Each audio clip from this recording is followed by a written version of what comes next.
तर पुन्हा एकदा शून्यातून विश्व उभं करणार असा निर्धार सुप्रिया सुळेंनी बोलून दाखवलाय। पक्ष आणि चिन्ह गेलं म्हणून रडत बसणार नाही असं देखील सुप्रिया सुळे यांनी म्हटलं।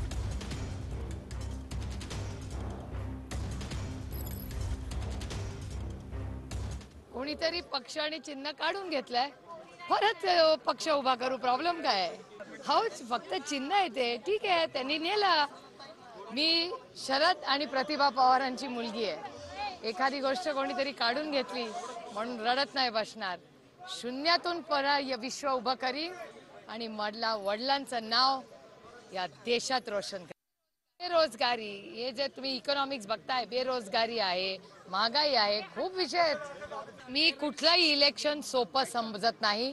कुठलीही परीक्षा ही परीक्षा असते, त्याला अभ्यास करूनच बसायचं असतं आणि लोकशाही आहे। त्याच्यामुळे लोकशाहीमध्ये ह्याचा विरोधकांचा मान सन्मान हा केलाच पाहिजे।